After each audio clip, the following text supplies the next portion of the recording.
Welcome back. It's Recovery Sort of, the podcast, where we explore the struggles of life, the challenges of mental health and recovery, and the spaces between. We express our personal views on life here, and this podcast is not meant to replace medical advice or tell anyone the right way to live. This podcast is best used as a place of curiosity and questioning to accompany you on your journey. Be aware there is strong language. This week, we're picking up where we left the conversation off last week. Here we go.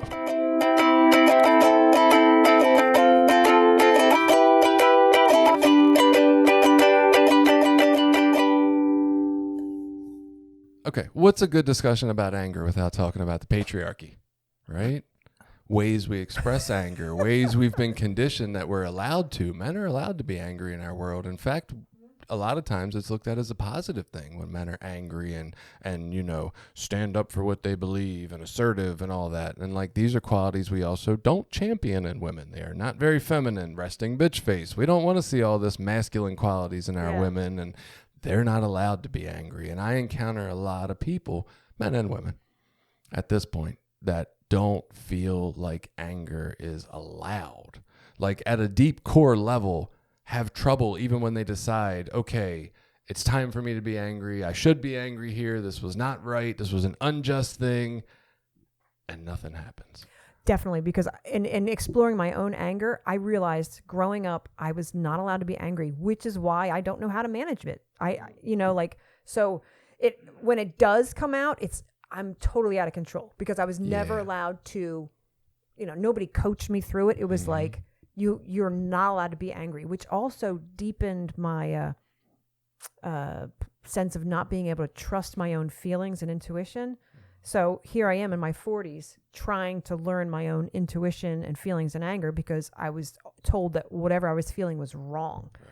And I wasn't allowed to, 0 through 20, be angry or confused. Or whatever. And even if you are, all your power's taken away because if you're mad at school for a policy or a thing that happened, like you don't have any recourse. Like, well, you don't have any authority, so you just have to listen and do whatever we say. And then for most of us in our homes growing up, if you were mad about a punishment, whether it was just or unjust, or you were accused of something you didn't do and you got mad about it, you didn't have any authority over it because you were just subject to whatever your parents said. Yes, and how cool would it be if, and I didn't do this well for my older ones, and I'm trying now, but how cool would it be to live in a house where the experience was, if you felt something was unjust, later that day or the next day, you could approach that parent and say, hey, man, that didn't really feel good. This felt like this. Yeah. Or that's How the strength neat of would my that wife to fucking be house like, be? to say to the kids, like, hey, how do you feel about that? Like and creating an atmosphere where they feel safe to say, I don't like it, or I don't want to do that, or I'm not in for that. Of course you don't like it. I told you no. That's fine. Right. So Millie and I have a safe word now because there was a situation. It was me, her, and another grown-up. And she felt uncomfortable, and she told me later, and I'm so pleased that she trusts me to tell me later. She's like, I didn't know what to do because, this person was there, whatever. So I was like, thought about it for a little bit, and I was like, we have a safe word now. And so if she drops this safe word in conversation, I could be like, oh, hey, Millie, come out to the car with me. We got to do something. And this way, if she's angry, confused, scared, I can take her away from the scene. Awesome. I know. It's really cool. And so I have a reminder in my phone just to keep it fresh so we don't forget the safe word. Because luckily, like these scary scenes don't happen very much. Right. But so we have yet to apply it in real life. And I'm just every couple of weeks I remind her, like, don't forget our safe word. If we need Pretty this. cool. And we were lucky. I mean, our kids went to that alternative school where they had a means to address, grievances or issues that come up. And like in their judicial proceedings, whatever you want to call it, like they could write up a staff member. If a staff member did something they didn't like, they could write up the staff member and they would have a hearing about it. And, they had a way to address that. And things didn't always, it's not even necessarily about fairness per se, because things in life just aren't fair, and it's really about being heard and being able to voice your opinions without being disrespected or put down or belittled, and like having a say. It's so mature. So we had a situation last year where one of my daughters, she was a junior and she had a math class. didn't do well in the class, had trouble understanding, said she really tried during the class period frequently to ask the teacher for help, but he would say to get help from the people at your table and stuff like that, and like never felt heard by the teacher. And so there was a lot of conflict, some parental emails back and forth that my wife was handling, and like I wasn't great at it, but even me, I'm just happy with the fact that I heard her, right? I didn't just say, fuck that, you're the problem. There's all these other kids in that class. They all Study get more. by, right? This, that, and the other. Like, go back. Try afterwards. harder. Like, not that I didn't say some of those. I'm like, look, but I also heard, I said, this could be a really tough teacher for you. This could be a teacher that's not hearing you when you're asking for help, right? Or the ways you ask. And I think even just being able to acknowledge that makes a big difference for a kid, man. I wish I'd have had that some of the times growing up. Like, somebody to say maybe you're not 100% wrong every fucking time you do everything, you know? Mm-hmm. Maybe some of these other people have a role in being shitty too, because we do sometimes, you know? I've addressed people wrong and been wrong. Like, we've all been like a shitty person to people, you know? Yeah, so that messaging that we're not allowed to be angry is something I think a lot of us get just out of society, whether, I don't know if patriarchy is the right word, but just in society in general. Like, it's just the way that it is for most kids growing up. Like, you don't have a place where you can express your anger, feel like you've been heard, been able to, get that stuff out, and somebody's going to listen.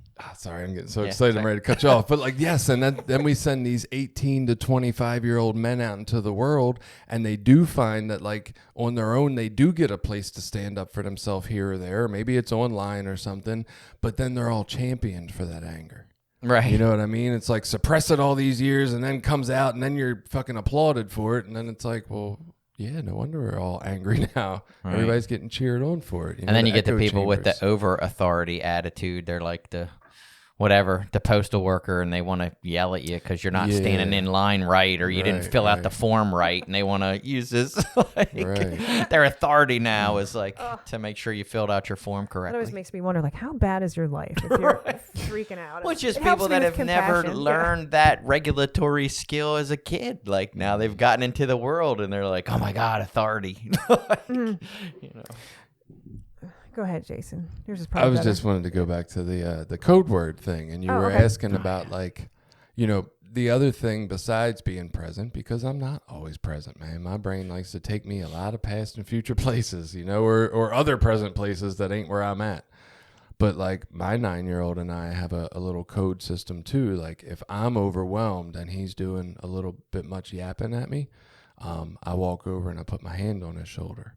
Right. So I don't have to be mean or anything. And we know what that means. And then if I'm in a moment and I'm not hearing him, or if I'm saying stuff that he feels is missing the mark, he comes over and he touches my arm. And that tells me to pay attention to what I'm doing. And like, because I told him, I'm like, dude, sometimes I miss and I don't know where I'm at. And I'm like, just kind of lost in blah. Like, I need you to come. So we agreed on that. So it's like, just having these more reminders, right? Involve the person you're with in reminding you. Like, let them be the reminder. Let them be the alarm that wakes us up from that pattern. Because we're stuck in a rut. We're stuck in a rut we got trained to. We're doing exactly what the programming calls for, and then we're beating the shit out of ourselves on the back end for not being good enough. And it's like, that's just causing more shame, which is going to make us do it again. We need that back end parent to come in, internal parent, and be like, hey, it's really fucking rough on both of y'all. So sorry that moment happened, Yeah. My older daughter, River, has limited language abilities. And when she sees me getting like built up, she'll like put her hand on me and she goes, you can't see it on the podcast, but she raises her hands, like breathe in and breathe out. And she knows, because like my kids know I go to meditation. And I talk about it all the time. Like I'll tell them, take a breath. So River does that. And I'm like, you're right. Sometimes I still want to be like, not right now. But like, she's right. Telling me, just take a breath, mommy, Well, and I mean, from a calm place, like right now, we can all acknowledge probably ain't none of the ways I expressed anger in large expressions. Looking back now, I don't feel like any of them are justified or valid or, you know what I mean? Like from a calm place, I can know that anger is going to pass and I'm going to be on the other side of it. The situation's going to change. All I got to do is take enough breaths.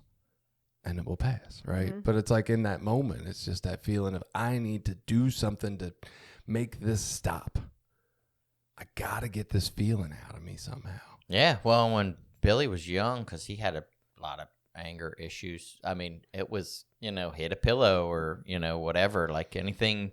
Like say, we're like, hey, you're allowed to be angry. You're not allowed to throw things or break things or, whatever else. You got to figure out some other way, and that might be hit a pillow, go outside and scream, whatever it might be. But, there's healthy and unhealthy ways to deal with that emotion. I would even say scream into a pillow, maybe not outside. That's kind of scary for your neighbors.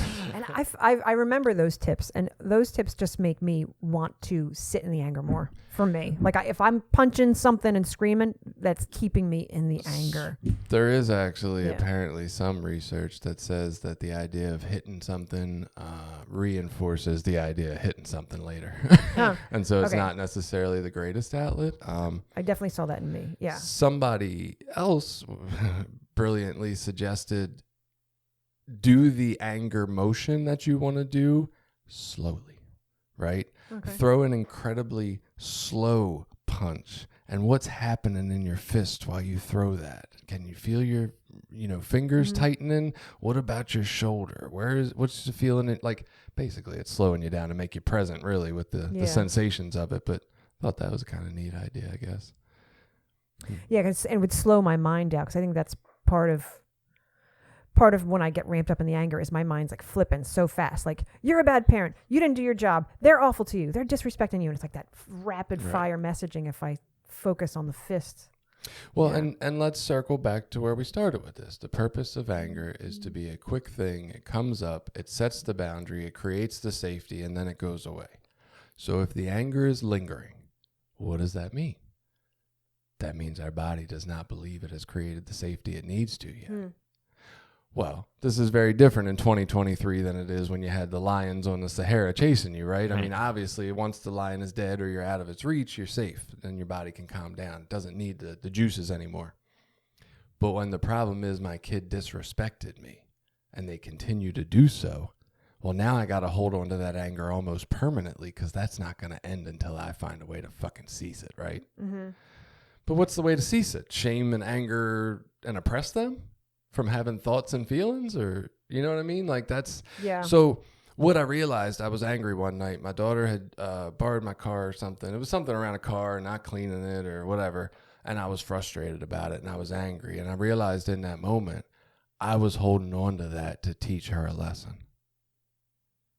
And that was fucking pointless. Mm-hmm. And a second later, I was like, well, that's stupid. She'll never learn a lesson from me being angry.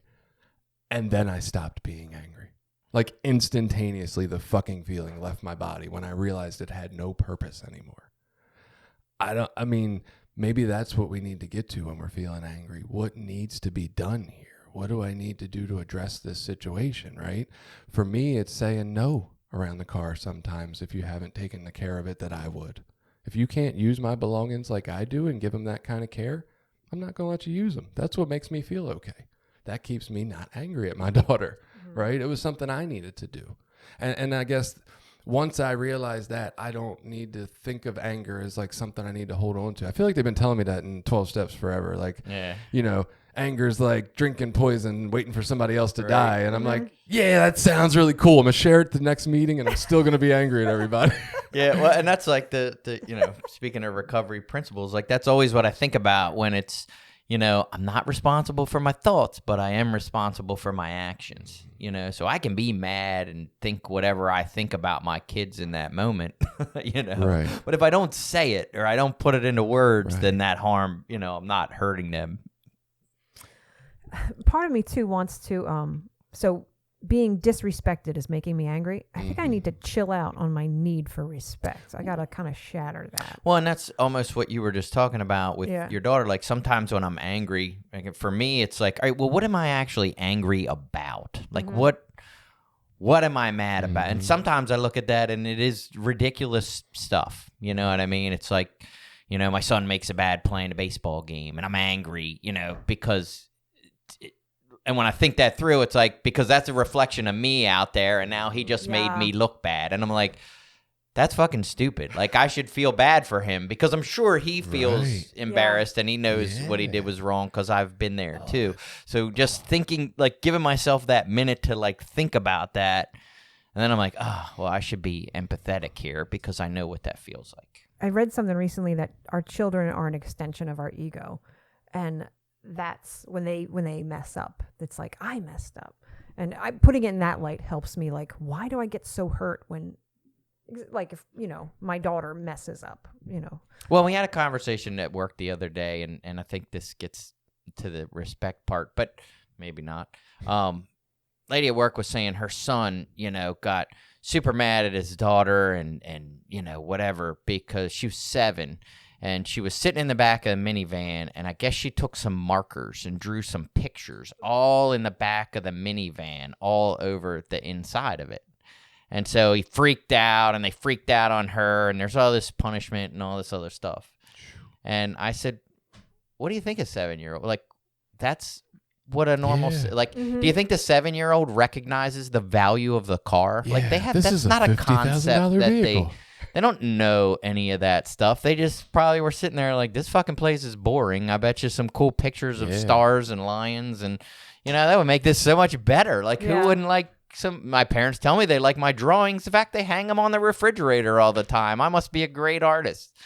Like, that's what's going through a 7-year-old's mind. Not, you know what I mean? This car costs my parents X amount of dollars, and if I draw these pictures, it's going to ruin it. Like, that's not where they are. Mm-hmm. And of course, it's easy for me to say that because it's not my car. Right. Yeah. But it's like when you can get, to that perspective, it's like your kids probably don't know anything about respect, at least in the level of what you're talking about or what that means, because they're just thinking about themselves because that's the natural state of a child, to be self-centered. Yeah. So of course they're not thinking like, oh, my parents do all these great things for me and they sacrifice so much of their life. Like, no, they're like, fuck yeah, I'm hungry. You need to get me some food. Right. Like, because that's what you do. Oh, you're the food getter. Uh-huh. You know what I mean? Like, you're the house cleaner. Perfect like, example, you're the Billy. laundry doer. You're like, the that's needs what meter. you do. I don't know.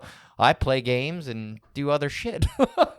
You are the needs meter. Right. Yeah, you're the person that gets me what I want. That's exactly perfect example, because that's the other thing. Mom, get me chicken nuggets. I'm like, I taught you how to use the air fryer. Go get your own chicken nuggets. Like, and that kind of disrespect, quote unquote, makes me so mad. Yeah. Hold that thought, right? Yeah. So in my mind, I'm thinking, why would kids draw on the minivan? They're bored. Why are they bored? Nobody's giving them any attention. Why did they have this kid in the back of the minivan with no attention for so long? Like, what are they doing? I don't know the full what story. Right, so, right, yeah. right. I'm just saying, like, Right. I mean, are you putting the kid in the back of the car and assuming they're going to be fine while you drive around for hours and run errands? Because maybe you need to reevaluate that, right? Like, that's what I think our problem is. We're so focused on getting the things done that we miss the lives being lived around us, So your version, right? This respect thing. And we talked about it a little bit on here before, but I'd love to say it again. Like, respect is almost made up. We use it, especially as parents, as such a catch-all for our kids not doing what we wanted them to do. Right. That's what it is. This is what I wanted. You didn't do that. Now you have disrespected me somehow, right? When most of the time I think what they're saying is, I couldn't. I'd like to show up in pleasing ways for you, loving parent. I couldn't. I wanted to. A kid always wants to show up and get that fucking love and adoration out of us. They're always trying to meet those demands we put on them. If they can't, it's truly because they can't. It's not because they don't want to. Trust me. Don't you always want people's love and adoration? Mm-hmm. Aren't you always trying to act in ways that gains that, even when it's not great for yourself? So just because I've been thinking about something a little differently lately, I want to challenge that a little bit, only for older kids. Like, so at some point, and I'm going to say for me it was around 14, 15 years old, I didn't trust or believe my parents anymore because they weren't, like, what they said didn't seem to match up with what I felt or saw. Like, they were supposed to be, I had an expectation of what they were supposed to be in my life, and they weren't those things. They didn't protect me growing up. They didn't keep me safe. They didn't do all this stuff. So when they would tell me things like, well, you need to clean your room or do this or that or take care of this or that, I was like, well, whatever you're saying is not necessarily true. I'm going to figure this out for my own, or I'm going to go get information from somewhere else, because you're not a source of information that I trust or believe anymore. They don't have to trust or believe that I need their room clean. I need their room clean. Has nothing to do with whether it's supposed to be done or rooms are meant to be cleaned or any of that shit. This is my house. In our house, we take care of our rooms. Oh, yeah, but I just meant at some point, like, my interest wasn't necessarily in pleasing my parents anymore. You know, like that, Right. that shifted somewhere in my teen years to be like, well, you fucking people don't matter. Like, Okay. you're not the people Yeah, I'm trying to please anymore. Now I'm trying to please Right. like my peer group and Absolutely. my, other people. And that's the people that I'm going after. Here's my take on that. So, with the understanding that the frontal lobe doesn't fully develop to somewhere nearer to 25, right? We are adults, and because we were untrained, when we get to a certain percentage of dysregulation, whatever the fuck that is, I have no idea these numbers, right? But say it's 70. Once we get past that 70, our frontal lobe is not strong enough to do anything for us anymore. It's completely taken over, like Jenny's talking about. She is acting outside of her control in that moment, right? So I can only assume that people who don't even have a fully developed one are much less, a lower number of percentage before they are taken over. That's my guess. I don't know if that's true or not. My take is that by the teenage years, we had our programming downloading for all these years, and then hormones kick on. And when hormones kick on, what we start saying is, I need relief from this fucking pain. I can't stand the disconnection and dysfunction in this house and the ways these people that are supposed to be showing up and loving me fucking treat me like dog shit. And it hurts so bad, I don't have any control over me seeking relief from that anymore. And I'm going to seek it however the fuck I find it. And you know where I find it? Amongst that group of kids that had them fun drugs. Right. Yeah. It's not a choice anymore then, I don't think. It's just a level of pain that people can't tolerate. And we're seeking a relief from it in different ways. Most of us on our phones now. I hate these fucking phones. Yeah. Those make me angry too. Yeah. It's just I lose me when I'm there, man. Anyway, I do want to go back to the thing about my daughter and the car, right? Because I think this is where I'm finding success for me. I was there in my backyard, frustrated that she was taking my car, and I had said yes again. I was mad at her for treating me bad and disrespecting me. Why didn't I just say no and not disrespect myself? If somebody can't take care of my belongings in the way I've asked them to or in the way I do, I can inform them, hey, you're not taking care of my car the way I really need you to.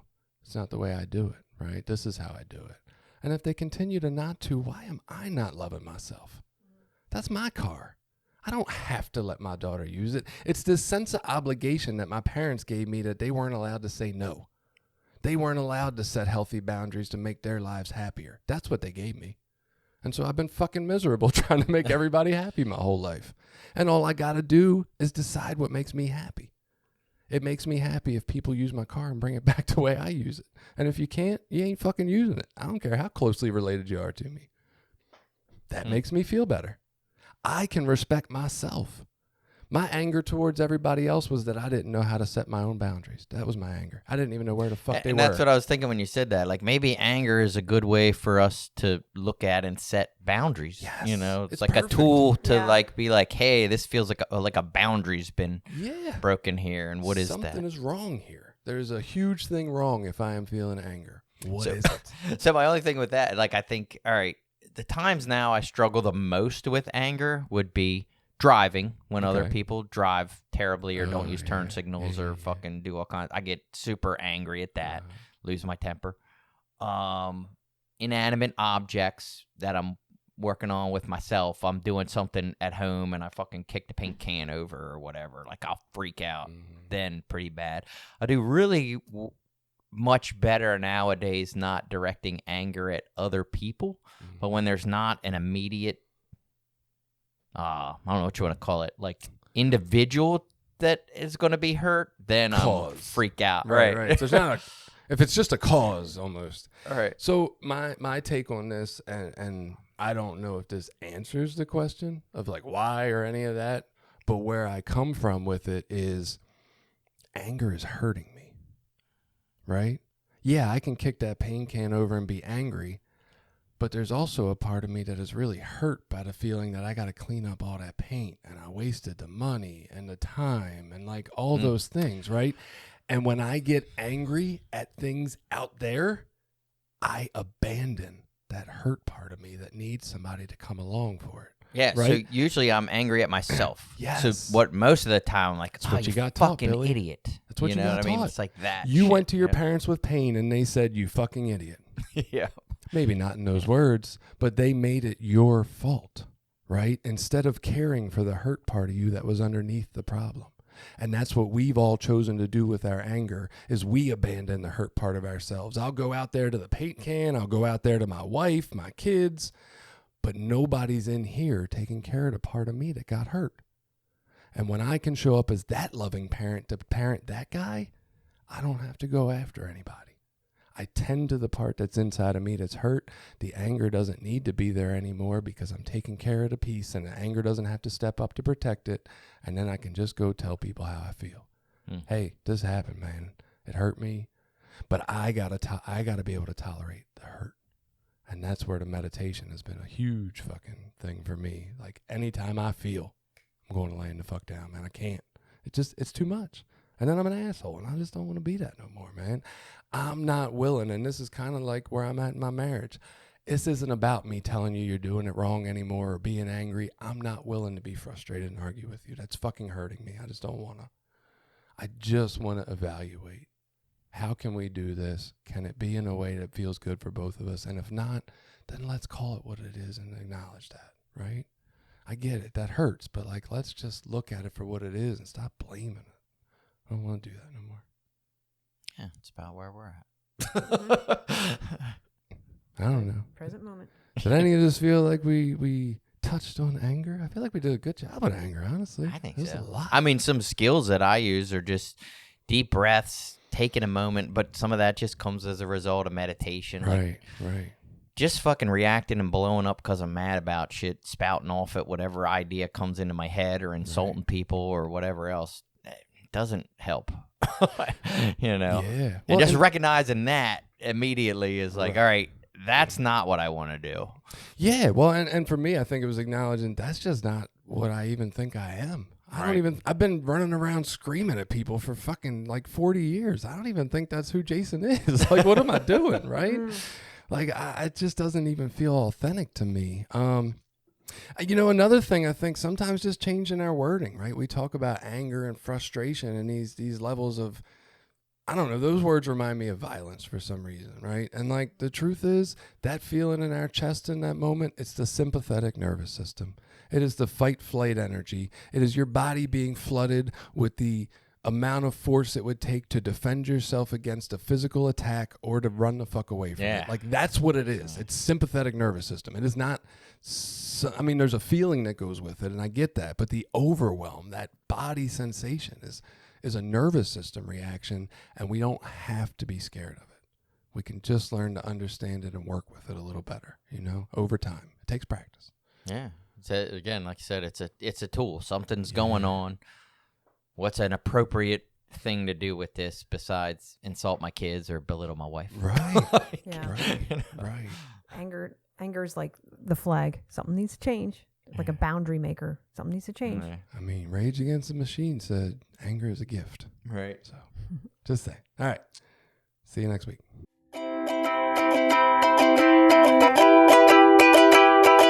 Have you found that listening to the Recovery Sort Of podcast has helped you in your day-to-day journey? Please share the message of compassion and well-being with the loved ones in your life. Connect with us more at recoverysortof.com, Facebook, Instagram, Threads, YouTube, and other social media spaces. And have a great week.